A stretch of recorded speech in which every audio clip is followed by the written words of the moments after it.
ಆರೋಗ್ಯಕರವಾದ ರುಚಿಕರವಾದ ಬಿಳಿ ಕಡಲೆ ಕಾಳಿನ ಗ್ರೇವಿ ಚಪಾತಿಗೆ ಹೇಗ್ ಮಾಡೋದಂತ ಇವತ್ತಿನ ವಿಡಿಯೋದಲ್ಲಿ ತೋರಿಸ್ತಾ ಇದ್ದೀನಿ.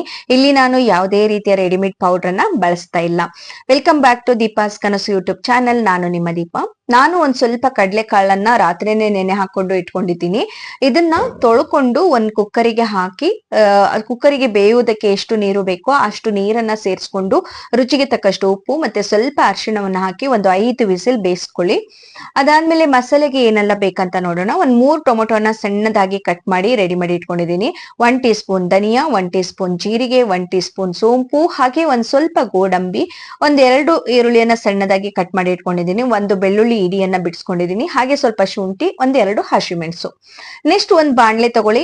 ತೆಂಗಿನ ಎಣ್ಣೆಯನ್ನ ಹಾಕಿ ತೆಂಗಿನ ಎಣ್ಣೆ ಬಿಸಿ ಆಗ್ತಾ ಇದ್ದ ಹಾಗೆ 3 ಲವಂಗ, ಚಕ್ಕೆ ಒಂದ್ ಚಿಕ್ಕದು, ಹಾಗೆ 1 ಏಲಕ್ಕಿಯನ್ನ ಹಾಕಿ ಸ್ವಲ್ಪ ಫ್ರೈ ಮಾಡ್ಕೊಳ್ಳಿ. ಅದಾದ್ಮೇಲೆ ನಾನು ಹೇಳಿದ ಮಸಾಲೆ ಎಲ್ಲ ಇತ್ತಲ್ಲ, ಧನಿಯಾ, ಜೀರಿಗೆ, ಸೋಂಪು, ಇದಿಷ್ಟನ್ನ ಹಾಕಿ ಒಂದ್ ಸ್ವಲ್ಪ ಫ್ರೈ ಮಾಡ್ಕೊಳ್ಳಿ. ಬ್ರೌನ್ ಕಲರ್ ಚೇಂಜ್ ಆದಾಗ ಅದನ್ನ ಸಪರೇಟ್ ಆಗಿ ತೆಗೆದಿಟ್ಕೊಂಡ್ಬಿಡಿ.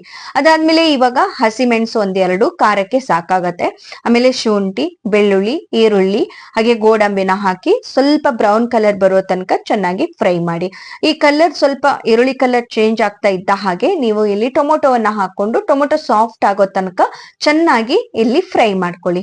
ಈ ರೀತಿ ಒಮ್ಮೆ ನೀವು ಚಪಾತಿಗೆ ಇಲ್ಲ ರೊಟ್ಟಿಗೆ ಇಲ್ಲ ನೀವು ಪೂರಿ ಜೊತೆಗೆ ಮಾಡಿ ನೋಡಿ, ಎಷ್ಟು ರುಚಿಯಾಗಿರತ್ತೆ ಅಂದ್ರೆ ಇಲ್ಲಿ ಯಾವುದೇ ರೀತಿಯ ನೀವು ಪೌಡರ್ನ ಬಳಸುವ ಅಗತ್ಯನೇ ಇಲ್ಲ. ಗರಂ ಮಸಾಲ ಆಗ್ಬೋದು, ಯಾವುದೇ ರೀತಿಯ ಪೌಡ್ರು, ಚೆನ್ನ ಮಸಾಲ ಪೌಡ್ರು, ಯಾವ ಪೌಡ್ರು ಕೂಡ ಬೇಕಾಗಲ್ಲ, ಅಷ್ಟು ರುಚಿಯಾಗಿ ಇರತ್ತೆ. ಇವಾಗ ನೋಡಿ ಕಂಪ್ಲೀಟ್ ಆಗಿ ಆಗಿದೆ. ಈಗ ಮೊದಲು ನಾವು ಫ್ರೈ ಮಾಡಿ ಇಟ್ಕೊಂಡಿದ್ದೇವಲ್ಲ ಆ ಮಸಾಲೆನೂ ಕೂಡ ಇದಕ್ಕೆ ಸೇರಿಸ್ಕೊಂಡು ಒಂದ್ಸಲ ಫ್ರೈ ಮಾಡ್ಕೊಳ್ಳೋಣ. ಇವಾಗ ಇದಿಷ್ಟನ್ನು ನಾವು ರುಬ್ಕೋಬೇಕಾಗತ್ತೆ. ಇದು ಕಂಪ್ಲೀಟ್ ಆಗಿ ತಣಿಯೋದಕ್ಕೆ ಬಿಟ್ಬಿಡೋಣ. ನೋಡಿ ಈಗ ಕಂಪ್ಲೀಟ್ ಆಗಿ ತಣದಿದೆ. ಅದಾದ್ಮೇಲೆ ನಾನೊಂದು ಮಿಕ್ಸಿ ಜಾರ್ ತಗೊಂಡು ಈ ಕಂಪ್ಲೀಟ್ ಆಗಿ ತಣದು ಹುರಿದಿದ ಮಸಾಲೆಯನ್ನ ಮಿಕ್ಸಿ ಜಾರಿಗೆ ಹಾಕೊಂಡು ಸ್ವಲ್ಪ ನೀರನ್ನ ಸೇರಿಸ್ಕೊಂಡು ಇಲ್ಲಿ ನೈಸ್ ಆಗಿ ರುಬ್ಬೇಕು ನಾವು. ನೋಡಿ ಈ ರೀತಿಯಾಗಿ ನೈಸ್ ಆಗಿ ರುಬ್ಕೊಂಡು ರೆಡಿ ಮಾಡ್ಕೊಳ್ಳಿ. ಇವಾಗ ಕಂಪ್ಲೀಟ್ ಆಗಿ ಮಸಾಲೆ ರುಬ್ಬಿದ್ದು ರೆಡಿ ಆಯ್ತು. ನೆಕ್ಸ್ಟ್ ಸ್ಟೆಪ್ಸ್ ಏನಂದ್ರೆ ಒಂದ್ ಬಾಣ್ಲೆ ತಗೊಳ್ಳಿ. ಬಾಣ್ಲೆಯಲ್ಲಿ ಒಂದ್ ಸ್ವಲ್ಪ ಎಣ್ಣೆಯನ್ನ ಹಾಕಿ 1-2 ಲವಂಗ, ಚಕ್ಕೆ, ಹಾಗೆ 1 ಸ್ಟಾರ್ ಹೂ, ಪಲಾವ್ ಎಲೆಯನ್ನ ಹಾಕಿ ಸ್ವಲ್ಪ ಎಣ್ಣೆ ಜೊತೆಗೆ ಫ್ರೈ ಮಾಡಿ. ಫ್ರೈ ಆಗ್ತಾ ಇದ್ದ ಹಾಗೆ 1 ಟೀ ಸ್ಪೂನ್ ಜೀರಿಗೆಯನ್ನ ಹಾಕಿ ಮತ್ತೆ ಸ್ವಲ್ಪ ಫ್ರೈ ಮಾಡ್ಕೊಳ್ಳಿ.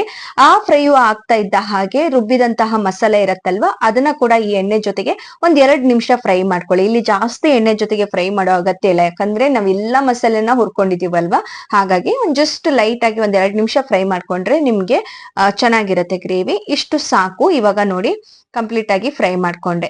ಇವಾಗ ನೀವು ಕಡಲೆಬೇಳೆನ ಬೇಯಿಸ್ಕೊಂಡಿರ್ತೀರಲ್ಲ ಅದು ಚೆನ್ನಾಗಿ ಸಾಫ್ಟ್ ಆಗಿ ಬೆಂದಿರ್ಬೇಕು. ಆ ಕಡಲೆ ಕಾಳನ್ನ ನೀರಿನ ಸಮೇತ, ನೀರು ಸ್ವಲ್ಪ ಇತ್ತಂದ್ರೆ ಆ ನೀರನ್ನು ಕೂಡ ವೇಸ್ಟ್ ಮಾಡೋದ್ ಬೇಡ, ಅದೇ ನೀರನ್ನ ಇಲ್ಲಿ ಹಾಕೊಂಡು ನಿಮ್ಗೆ ಗ್ರೇವಿ ಎಷ್ಟು ತೆಳ್ಳಗೆ ಬೇಕೋ ಅಷ್ಟು ತೆಳ್ಳಗೆ ಮಾಡ್ಕೋಬಹುದು.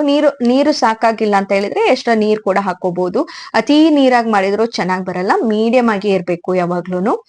ಈ ರೀತಿಯಾಗಿ ಮಾಡ್ಕೊಂಡ್ರೆ ನಿಮ್ಮ ಕಂಪ್ಲೀಟ್ ಆದ ಗ್ರೇವಿ ತಿನ್ನೋದಕ್ಕೆ ಸಿದ್ಧವಾಗಿದೆ. ನೋಡಿ ಇಷ್ಟೇ ಇರೋದು, ತುಂಬಾ ಈಸಿ ಮತ್ತೆ ರುಚಿ ಅಂತೂ ಸಖತ್ತಾಗಿ ಬಂದಿದೆ.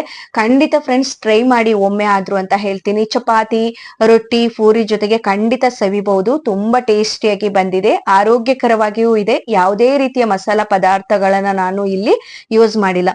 ಇವತ್ತಿನ ವಿಡಿಯೋ ನಿಮ್ಗೆ ಯೂಸ್ಫುಲ್ ಆಯ್ತು ಅಂತ ಭಾವಿಸ್ತೀನಿ. ಯೂಸ್ ಆಯ್ತು ಅಂತ ಅನ್ಕೊಂಡ್ರೆ ಒಂದು ಲೈಕ್ ಮಾಡಿ, ಹಾಗೆ ಫ್ರೆಂಡ್ಸ್ ಫ್ಯಾಮಿಲಿ ಜೊತೆ ಶೇರ್ ಮಾಡಿ ಅಂತ ಹೇಳ್ತಾ ನೆಕ್ಸ್ಟ್ ವಿಡಿಯೋದ ಜೊತೆಗೆ ಸಿಗ್ತೀನಿ. ಅಲ್ಲಿ ತನಕ take care, bye bye. Thank you friends.